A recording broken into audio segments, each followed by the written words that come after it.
Hello students, आज हम matrices part 3 देखने वाले हैं जो कि है equality of matrices. So equality का मतलब क्या होता है? इक्वल मतलब आपको पता है, दो चीज़ इक्वल कब होता है? जब हर कुछ उसका सेम हो। तो अगर दो मैट्रिसेस है, एक ये मैट्रिक्स है, एक ये मैट्रिक्स है, विल बी इक्वल। इक्वल कब होगा? जब इसका सब एलिमेंट सेम होगा, एम और आर। ये दोनों के रोज सेम होंगे, ये दोनों के कॉलम सेम होंगे। मतलब in short we can say that कि इसका ऑर्डर सेम होना चाहिए और हमारे नंबर ऑफ एलिमेंट्स सेम होने चाहिए। So order of A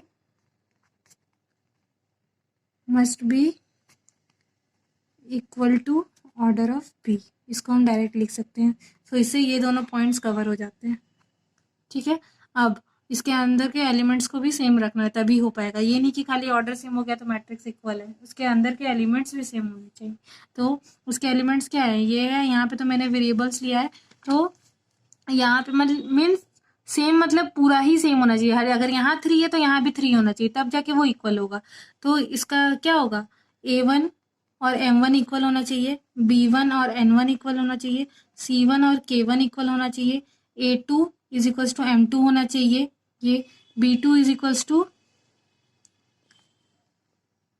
N2 होना चाहिए, C2 is equals to K2 होना चाहिए। तो ये सब एलिमेंट्स। और देखिए इसका रो कितना है? 1 2 रो 2, कॉलम कितना है? 1 2 3, कॉलम 1 कॉलम 2 कॉलम 3, रो 1 रो 2। तो इसका ऑर्डर हम कैसे लिखेंगे? दो रो है तो दो रो कॉलम 3, पहले रो फिर कॉलम, इसी को हम ऑर्डर बोलते हैं। यहाँ पे भी क्या है? देखिए दो रो है, देन कॉलम 1 2 3 3 है। तो देखिए दोनों का ऑर्डर सेम हो गया, नंबर ऑफ एलिमेंट्स भी सेम होने चाहिए।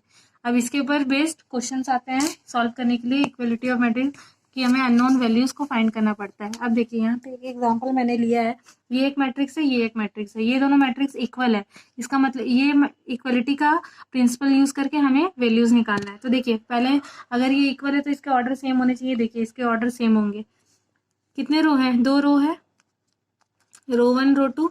देखिए column C1 C2 C3, column 3 है। यहाँ पे भी देखिए रो 1 रो 2, कॉलम कॉलम 1 कॉलम 2 कॉलम 3। वाह, दोनों के ऑर्डर सेम हुए।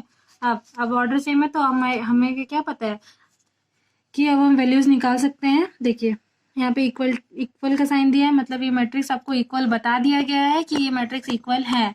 तो आपको इक्वलिटी का प्रिंसिपल यूज करके वैल्यूज निकालना है, अननोन वैल्यूज। तो देखिए 2 किसको कॉरेस्पॉन्ड करेगा? ए को। ओके, फिर x किसको कॉरेस्पॉन्ड करेगा? 10 को। y किसको कॉरेस्पॉन्ड करेगा? 7 को। ठीक, फिर 3 किसको करेगा? b को। -5 is equals to c, z is equals to 9। देखिए इक्वलिटी का प्रिंसिपल से मैंने सब वैल्यूज फाइंड कर लिया ना। इसमें और कुछ तरह के और क्वेश्चन है, ये देखते हैं। देखिए यहाँ पे find x y a b, चार तो अननोन वैल्यूज हैं, उसको फाइंड करना है।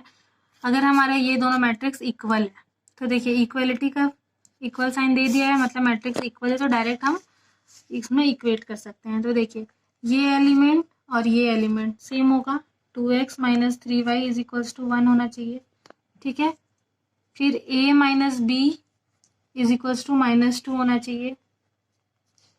ठीक, 3 इज इक्वल्स टू 3 देखिए है सेम, बट यहाँ पे कोई वेरिएबल नहीं है, इसलिए हमें ये इक्वेशन लेने का जरूरत नहीं है। यहाँ पे भी 1 इज इक्वल्स टू 1 है, देखिए सेम है, यहाँ पे भी वेरिएबल नहीं है, बट हमें तो अननोन वैल्यूज फाइंड करना है। सो हमें इक्वेशन जिसमें वेरिएबल्स है उसमें के इक्वेशंस लेने हैं। तो देखिए x plus 4y is equals to 6। तो देखिए ये और ये x plus 4y is equals to 6, then 3a plus 4b is equals to 29। अब देखिए ये इक्वेशन बन गया। यहाँ पे क्या है? x और y दो वेरिएबल है, मतलब जब भी एक इक्वेशन में दो वेरिएबल है मतलब उसके लिए दो इक्वेशन चाहिए। हम एक इक्वेशन से दो वेरिएबल्स का वैल्यू फाइंड नहीं कर सकते। सो देखिए इसके जैसा एक और इक्वेशन भी होगा x और y का। तो देखिए ये एक इक्वेशन है, ये एक इक्वेशन है, ये दोनों मिला तो इन दोनों को हम साथ में लिख लेंगे। 2x minus 3y is equals to 1, x plus 4y is equals to 6।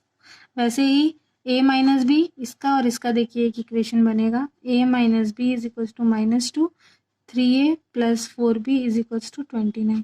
अब हमको इसको सॉल्व करना है। अब क्लास 10 में आपने साइमल्टेनियस इक्वेशन किया है होगा सॉल्व, दो इक्वेशन को कैसे साइमल्टेनियसली सॉल्व करते हैं। तो देखिए इसका फर्स्ट का रूल क्या है, हमें यहाँ ये एक वेरिएबल है, ये भी एक वेरिएबल है एक्स और वाई, तो दोनों में से किसी को भी एक को सेम करना है। सेम मतलब अगर यहाँ 2x है तो यहाँ भी 2x होना चाहिए, अगर यहाँ पे कोई नंबर है तो दोनों नंबर सेम होना चाहिए। तो देखिए किसे किसे सेम करना ईजी है, यहाँ पे अगर 2x है तो यहाँ पे अगर हम 2 मल्टीप्लाई कर देते हैं तो सिर्फ ये इक्वेशन में मुझे 2 मल्टीप्लाई करना पड़ेगा, तो ये भी 2x बन जाएगा। लेकिन देखिए मैं 3 को 4 नहीं बना सकती, 4 को 3 नहीं बना सकती, तो इसमें मुझे 3 को 4 से मल्टीप्लाई करेंगे तो 12 आएगा, फिर 4 को 3 से मल्टीप्लाई करेंगे तो 12 आएगा। तो इसमें क्या होगा, मुझे दोनों इक्वेशन में मल्टीप्लाई करना पड़ेगा। ठीक है, तो मेरे लिए कौन सा इजी है, जिसमें एक इक्वेशन में मल्टीप्लाई हो। तो यहाँ पे मैं एक्स को सेम करती हूँ, तो वो आपको डिसाइड करना पड़ेगा कि आपको किसको सेम करना है। आप इसे भी सेम कर सकते हैं, कोई दिक्कत नहीं है, अगर आप चाहें तो दोनों में आंसर सेम ही आएगा। अब देखिए मैंने इसको 2 से मल्टीप्लाई किया, बिकॉज मेरे को एक्स के साथ 2 चाहिए, तो 2 मल्टीप्लाई किया। और ये ध्यान रहे कि जो मैं मल्टीप्लाई करूंगी वो पूरा इक्वेशन में होना चाहिए, सिर्फ एक्स के साथ नहीं, वो पूरा इक्वेशन में आप मल्टीप्लाई करेंगे। तो ये क्या बन गया, देखिए 2x प्लस 2 4 ज़ा 8y 2 6 ज़ा 12, ये इक्वेशन बन गया। ठीक, अब हमारा पहला इक्वेशन क्या था, 2x minus 3y is equals to 1। ठीक है, समझ आ गया।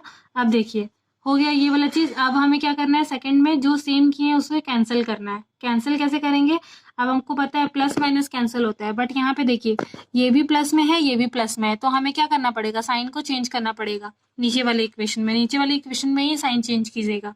तो देखिए ये प्लस में है तो इसको मैं माइनस में कर दी, ये प्लस है तो ये भी माइनस, ये प्लस है तो ये भी माइनस। साइन भी चेंज करना है पूरा फुल इक्वेशन में। तो देखिए 2x माइनस 2x कट गया। अब देखिए माइनस 3y, अब ये प्लस 8y कोई काम का नहीं है, अब इसका नया साइन क्या है, minus 8y। So minus 3y minus 8y minus 11y, minus minus plus होता है, और बड़े नंबर का साइन लगाते हैं। फिर 1 माइनस 12 कितना होगा, 1 माइनस 12 11 होगा। अब 12 का साइन माइनस है बड़े नंबर का, तो माइनस, तो माइनस माइनस कैंसिल हुआ, y का वैल्यू कितना आ गया, 11/11 दैट इज 1। सो y का वैल्यू हमें मिल गया 1। अब हम x का वैल्यू निकालेंगे। x का वैल्यू निकालने के लिए आप दोनों में से किसी भी इक्वेशन में पुट कर सकते हैं, या तो ये इक्वेशन या तो ये इक्वेशन, किसी में भी आप पुट कीजिए। मैं इसमें कर रही हूँ 2x minus 3y is equals to 1। ठीक है, तो 2x का वैल्यू तो पता नहीं है, y का वैल्यू मैंने पता कर लिया। So 2x minus 3 into 1 3 is equals to 1। 2x is equals to minus 3, इधर जाएगा तो क्या हो जाएगा, plus 3, so 1 plus 3, 2x is equals to 4, x is equals to 4/2। तो 2, x का वैल्यू हमें कितना मिला, 2 मिला। देखिए दो इक्वेशन से मैंने x और y का वैल्यू सॉल्व कर लिया। अब मुझे सॉल्व करना है a और b का वैल्यू। a और b का वैल्यू के लिए भी फिर हमें वही सेम तरीका अपनाना पड़ेगा। यहाँ पे देखिए a को सेम, यहाँ पे देखिए दोनों ही इजी है। अगर यहाँ पे a है, यहाँ पे 3a है, तो मैं 3 अगर इसमें मल्टीप्लाई करूंगी तो ये 3a बन जाएगा। वैसे ही यहाँ b है, यहाँ 4b है, तो यहाँ पे मुझे अगर 4 मल्टीप्लाई करना पड़े तो ये 4b बन जाएगा। ठीक है, तो दोनों ही इजी है, तो दोनों में ही हमें एक एक इक्वेशन में मल्टीप्लाई करना है। तो चलिए मैं यहाँ पर बी को सेम करती हूँ, तो यहाँ पे क्या हो जाएगा, 4 इंटू 4 मल्टीप्लाई करेंगे, तो यहाँ पे क्या बन गया equation, 4a minus 4b is equals to minus 8। और दूसरा वाला इक्वेशन तो सेम ही रहेगा, 3a plus 4b is equals to, कभी कभी हमें होता है कि दोनों में ही मल्टीप्लाई करना पड़ता है, तो दोनों का नया इक्वेशन बनेगा। ठीक है, अब यहाँ पे देखिए मैंने b को सेम कर लिया, अब इसे हमें कैंसिल करना है। तो देखिए ये माइनस है, ये प्लस है, तो यहाँ पे मुझे साइन चेंज करने का जरूरत नहीं है, क्योंकि ये माइनस प्लस में दिया, तो ये कट गया। ठीक, अब देखिए ये 4 है, यहाँ पे कुछ साइन नहीं है, मतलब plus 4a plus 3a 7a minus 8 plus 29, तो कितना हो जाएगा, 21 plus 21, a is equals to 21/7 that is 3।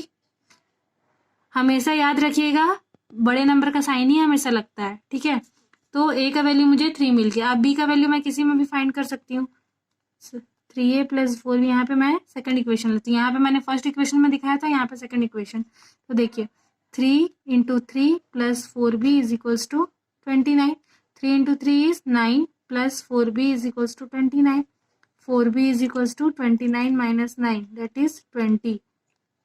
तो बी का वैल्यू कितना हो गया 20/4 दैट इज 5। तो ये था हमारा एक्स वाई ए बी सबका वैल्यू हमें पता चल गया। तो इस तरह से हमें ये इक्वेशन सॉल्व करना है। ठीक है, तो ये था हमारा इक्वलिटी। अब हम आते हैं addition and subtraction of matrix. ठीक है, ये इसे तो इसका आपको तो आइडिया होगा ही। एडिशन एंड सब्ट्रैक्शन में क्या है, अगर एक मैट्रिक्स ए है और मैट्रिक्स बी है तो इसका हम एडिशन या सब्ट्रैक्शन कब कर सकते हैं। ये जो डबल, इसका मतलब क्या होता है, इसका हम क्या पढ़ते हैं, इफ एंड ओनली इफ। मतलब ये अगर कंडीशन सेटिस्फाई हुआ तो ही हम एडिशन एंड सब्ट्रैक्शन कर सकते हैं। तो इफ ये इसे आप खाली इफ नहीं पढ़ेंगे, इफ एंड ओनली इफ, मतलब ये और स्ट्रिक्ट कर देता है कंडीशन को। तो यहाँ पे देखिए ये एक मैट्रिक्स है, ये एक मैट्रिक्स है, तो कैसे ए प्लस बी कैसे हम करेंगे, पहला मैट्रिक्स के साथ दूसरा मैट्रिक्स A1 + C1, सॉरी पहला एलिमेंट के साथ दूसरा एलिमेंट। ठीक, यहाँ का पहला एलिमेंट यहाँ का B2 + C3, यहाँ पे B1 + D1, यहाँ पे C2 + D3,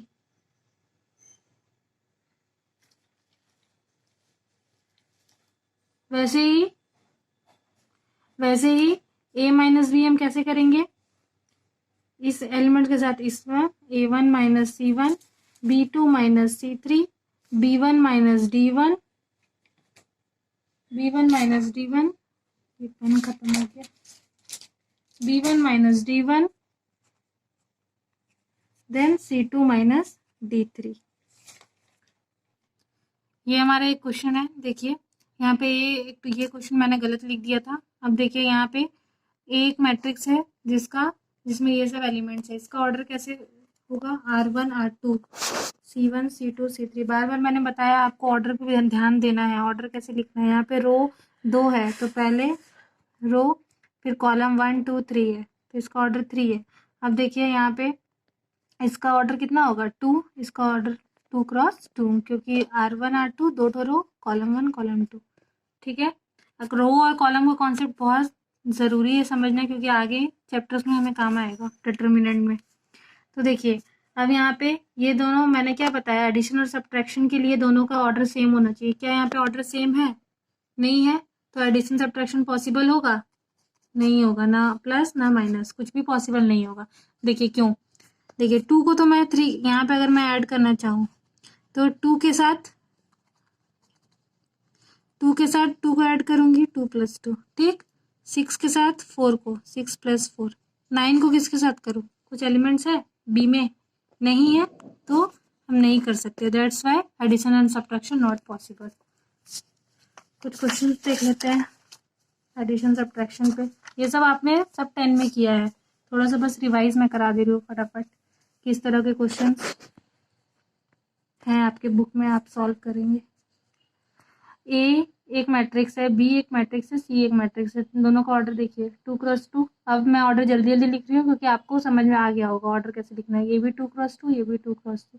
सो एडिशन भी हम कर सकते हैं, सब्ट्रैक्शन भी हम कर सकते हैं। तो देखिए यहाँ पे एक इक्वेशन है, क्या है, फाइंड 2a - 3b + c। अगर यहाँ फाइंड बोल दे मतलब क्या है, ऑर्डर सबका सेम है, आपको करना है तो 2a - 3b इक्वेशन में पुट करके वैल्यूज निकालना है। ठीक है, तो देखिए 2a मैट्रिक्स क्या है ये, तो 2 3 4 2। ठीक है, वैसे ही 3b मैट्रिक्स क्या है, 1 - 2 3 5, प्लस c मैट्रिक्स क्या है, यहाँ पे कोई ये नहीं है वैल्यूज। ठीक है, अब देखिए ये 2 यहाँ पे लिखा है, इसका मतलब ये नहीं कि आप सिर्फ रो में मल्टीप्लाई करेंगे, ये पूरा एलिमेंट्स में मल्टीप्लाई होगा। तो 2 × 2 4, 2 × 3 6, 2 × 4 8, 2 × 2 4, सबको 2 से मल्टीप्लाई करना है।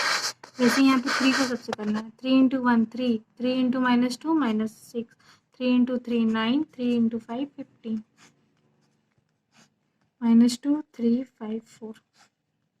तो इसको लिखेंगे कैसे, देखिए 4 - 3 + -2। ठीक है, खत्म हुआ। फिर 8 - 9 + 5, फिर 6 - -6 + 3, इसके अंदर का साइन को छोड़ना नहीं है, फिर 4 माइनस 15 प्लस 4। ठीक, अभी से सॉल्व कर दीजिए normal addition. 4 minus 3 1, 1 plus minus 2, plus minus क्या होगा minus, so 1 minus 2 minus 1। 8 minus 9 -1, -1 plus 5 plus 4। 6 minus minus क्या हो गया plus, so 6 plus 6 12, 12 plus 3 15। 4 minus 15 -11, -11 plus 4 -7। ये था हमारा रिक्वायर्ड आंसर। ठीक है, अब दूसरा type, find x if y is equal to this and 2x plus y is equal to 6। तो हमारा इक्वेशन क्या दिया हुआ है, 2x plus y is equal to 1 minus 3 0 2। इसमें हमें क्या करना है, यूज करके ये वैल्यू को यूज करके x का वैल्यू निकालना है। तो 2x प्लस वाई का वैल्यू हमें पता है 3 1 2 4, यहाँ पे 1 माइनस 3 0 2। इक्वेशन सॉल्व करना है, देखिए इक्वेशन कैसे सॉल्व करेंगे। अब ये हमें एक्स का वैल्यू निकालना है, तो ये वाला मैट्रिक्स को हमें उधर लेके जाना पड़ेगा। जैसे मैं नंबर को लेके जाते हैं वैसे ही मैट्रिक्स को। तो ये मैट्रिक्स कहाँ है, प्लस में है, उधर जाएगा, ये मैट्रिक्स के साथ में माइनस हो जाएगा। तो 2x कितना होगा, 1 माइनस 3 0 2 माइनस 3 1 2 4। ठीक है, तो 2x क्या हुआ, 1 minus 3 minus 2, 0 minus 2 minus 2 minus 3 minus 1 minus 4, 2 minus 4 minus 2। ठीक है, अब 2x का वैल्यू ये है, तो x का वैल्यू क्या होगा, x इधर जाने से क्या होता है, डिवाइड हो जाता है। तो 1/2 हो गया, -2 -4 -2 -2। इसे हम डिवाइड कर देंगे, 2 से सब एलिमेंट्स को डिवाइड कर दीजिए। अगर डिवाइड करना है तो 1/2 करके लिखना होगा। अगर हम इंटू करते हैं तो देखिए 2 डायरेक्टली लिख रहे हैं, बट हम जब 1/2 लिख दिए मतलब ये डिवाइड होगा। तो -2/2 -1 -2/2 -1 -4/2 -2 -2/2 -1। ये था हमारा x का वैल्यू। देन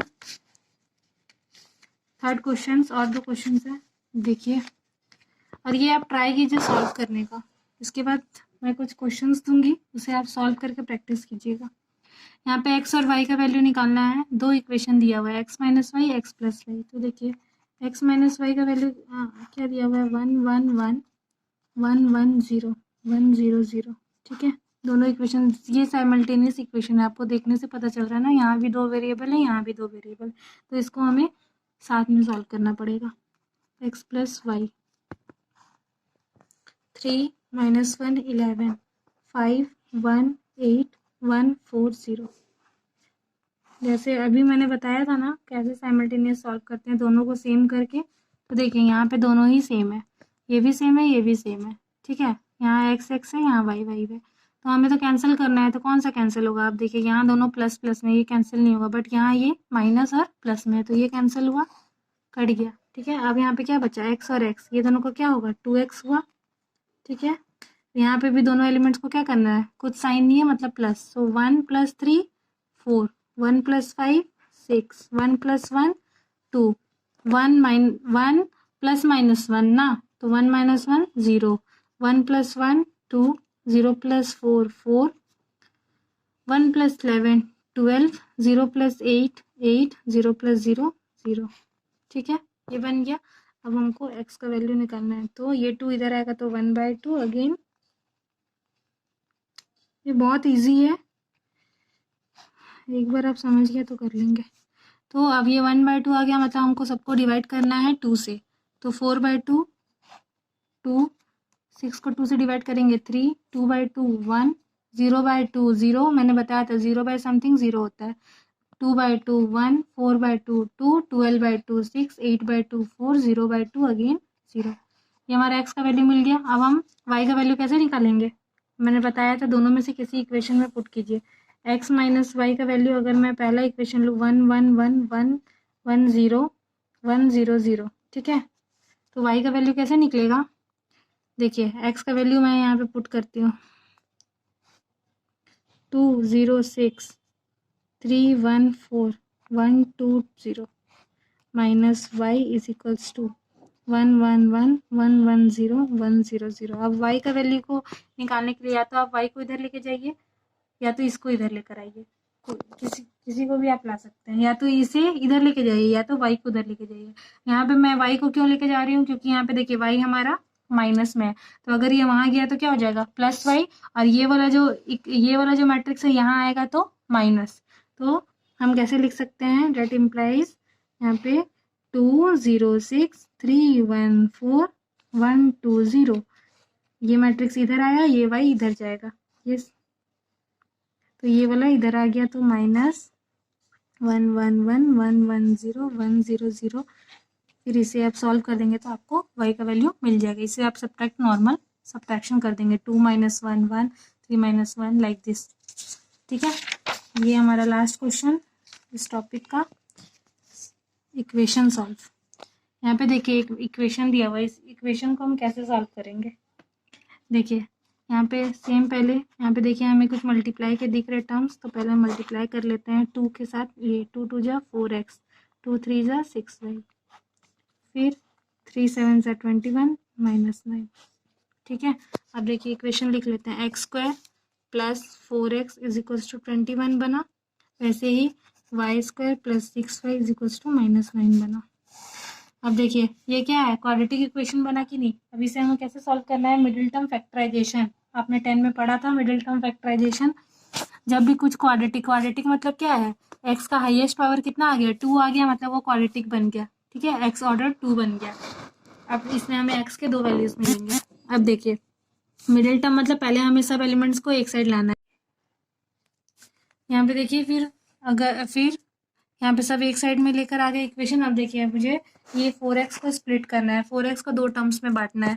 तो देखिए इसके लिए हमारा क्या है, पहला नंबर और लास्ट नंबर को मल्टीप्लाई करना है। जब भी आपको क्वाड्रेटिक मिले, अब मैंने बता दिया कैसे क्वाड्रेटिक पहचानेंगे, पहला ऑर्डर 2, x का वैल्यू 2 होना चाहिए, फिर x का वैल्यू 1, फिर 0। तो देखिए अब मुझे मिल गया। तो अब देखिए पहला नंबर क्या है 1, कुछ नहीं है तो, और दूसरा लास्ट नंबर क्या है 21। सो 21 का अगर मुझे एलसीएम निकालना है 3 × 7 21, और 3 और 7 को यूज़ करके 4x कैसे लाएंगे, हमें प्लस 4x लाना है ना, तो बड़ा नंबर का साइन प्लस होना चाहिए। तो +7 -3 करेंगे तो हमें, क्योंकि प्लस के साथ माइनस होने से ही माइनस होता है, तो +7 -3 हमें लिखना है। तो x² plus 7x minus x है इसलिए x लिखेंगे जो यहाँ पे रहेगा, -3x, फिर लास्ट नंबर। ठीक है, अब देखिए यहाँ पे ये दोनों मिल गया, ये दोनों मिल गया, ये दोनों में कॉमन क्या है, कॉमन मतलब सेम, दोनों में सेम क्या है, x दोनों में है। यहाँ पे 2x है, यहाँ पे 1x है, तो 1x को हम बाहर ले सकते हैं कॉमन में, दोनों में एक एक ठो x है, तो 1x बाहर गया, नंबर तो कुछ नहीं है इसलिए कॉमन नहीं जाएगा। अब यहाँ पे देखिए x² था, ठीक है, तो x² था, यहाँ पे 1x बाहर चला गया तो एक ठो x बचा, फिर यहाँ प्लस साइन है, प्लस 7x, 7 तो नहीं गया बाहर, 7x बाहर चला गया तो बच गया।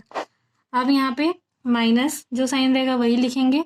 अब देखिए 3 के टेबल में 21 आता है कि नहीं आता है, तो हम 3 को बाहर ले सकते हैं, कॉमन ले सकते हैं। ठीक, अब देखिए x दोनों में नहीं है तो x हम बाहर नहीं ले सकते, ब्रैकेट दिए। अब देखिए पहला टर्म में क्या गया, 3 तो बाहर चला गया है, तो क्या बचा, x बचा। अब देखिए यहाँ पे सबसे इंपॉर्टेंट है साइन, यहाँ पे माइनस है और यहाँ पे क्या साइन है, माइनस, तो माइनस माइनस यहाँ प्लस होगा। ठीक है, ये आपको ध्यान रखना है, जब भी आप माइनस साइन लेंगे तो अंदर के सब साइन चेंज हो जाएंगे, जो प्लस है तो माइनस, माइनस है तो प्लस, तो ये माइनस है तो ये प्लस बन गया।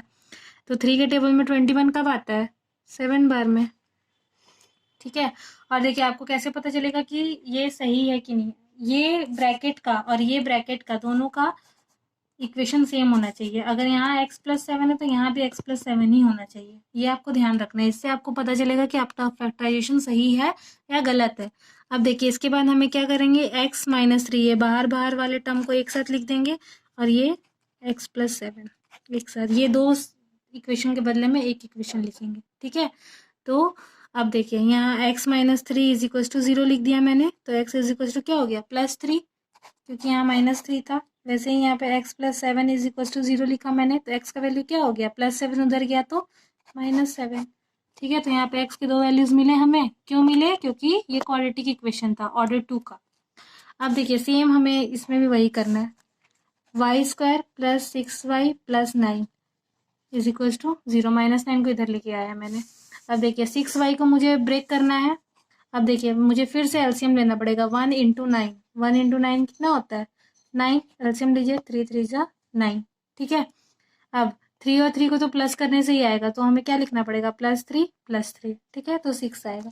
तो वाई स्क्वायर ऐसे लिख दिया, +3y, वाई है इसलिए वाई, यहाँ एक्स था तो इसीलिए हमने एक्स लिखा था, +3y +3y, फिर ये, ठीक है। अब इसमें से कॉमन लीजिए, यहाँ पे y दोनों में है, छोटा कौन सा है, एक तो y है दोनों में, यहाँ पे एक y बचा, यहाँ +3, ठीक।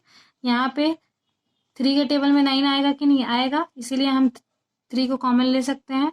और अंदर में क्या बचा, y प्लस 3 के टेबल में 9, 3 बार में, देखिए अगेन दोनों में सेम आया या नहीं आया, तो बाहर बाहर को एक साथ। अब इसको आप ये मत समझिएगा कि ये वाला सेम आ गया तो तीनों के जगह में एक लिखेंगे, दो तो लिखना ही है, बाहर